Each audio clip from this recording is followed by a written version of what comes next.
اس زمین پہ جب انسان شادی کرتے ہیں، ایک دوسرے کے ساتھ رہنے کا ارادہ کرتے ہیں، تو جیسے جیسے وقت گزرتا جاتا ہے ان کے بیچ میں نفرت، حسد، غصہ اتنا بڑھنے لگتا ہے کہ ساتھ رہنے والوں کے لیے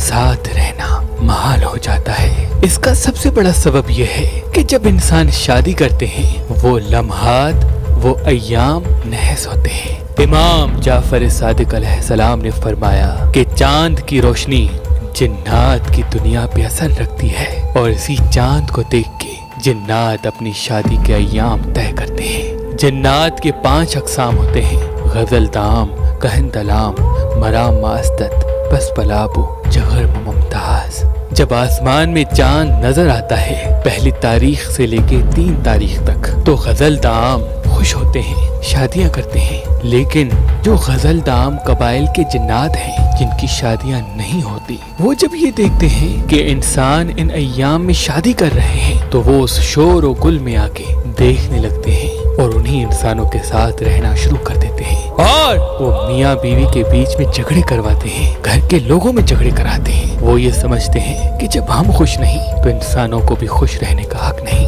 اور جب چاند 14ویں کی طرف بڑھتا ہے، 11، 12، 13، 14، تو ان تاریخوں کو جگر ممتاز محبت کرتے ہیں، پیار کرتے ہیں، شادیاں کرتے ہیں، خوش رہتے ہیں۔ ان ایام میں اگر کوئی انسان شادی کرنے کا فیصلہ کر لے تو ان جنات کے نحس اثرات اس گھر پہ پڑتے ہیں، اور یوں بیماریاں،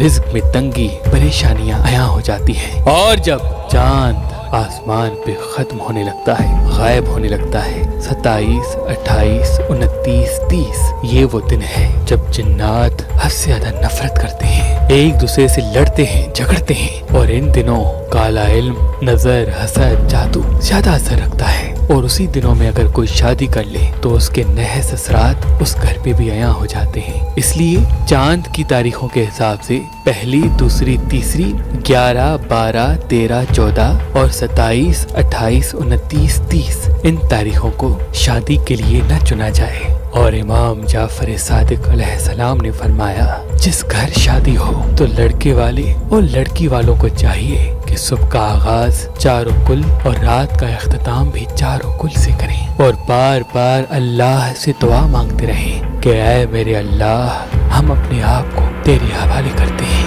یقیناً تو ہمارا محافظ ہے، یقیناً تو ہمارا محافظ ہے۔ شادی کے لیے ایک اچھا رشتہ تلاش کرنا آج کے دور میں بہت مشکل ہے، تبھی ہم نے مہربان شادی دفتر قائم کر دیا ہے تاکہ انسان کو بہتر سے بہترین رشتہ مل سکے۔ اگر آپ اپنے لیے یا اپنے عزیز و اقارب میں سے کسی کے لیے ایک اچھا رشتہ چاہتے ہیں تو اللہ کے کرم سے پاکستان سے باہر اور پاکستان میں بھی مختلف مسلک اور مذہب کے رشتے مہربان شادی دفتر کے پاس موجود ہیں۔ تو ابھی فون اٹھائیں اور مہربان شادی دفتر کے نمبر پہ کال کر کے اپنے لیے ایک اچھا رشتہ حاصل کریں۔ اگر ہمارا نمبر آپ کو مصروف ملتا ہے تو آپ ہماری ویب سائٹ مہربانی.com یا ہماری اپلیکیشن جو گوگل پلے اسٹور اور آئی فون ایپ اسٹور پہ موجود ہے، وہاں سے بھی اپنے لیے ایک اچھا رشتہ حاصل کر سکتے ہیں۔ اللہ تمام مومنین کو سلامت رکھے، اللہ تمام مومنین کو سلامت رکھے، اللہ تمام مومنین کو سلامت رکھے۔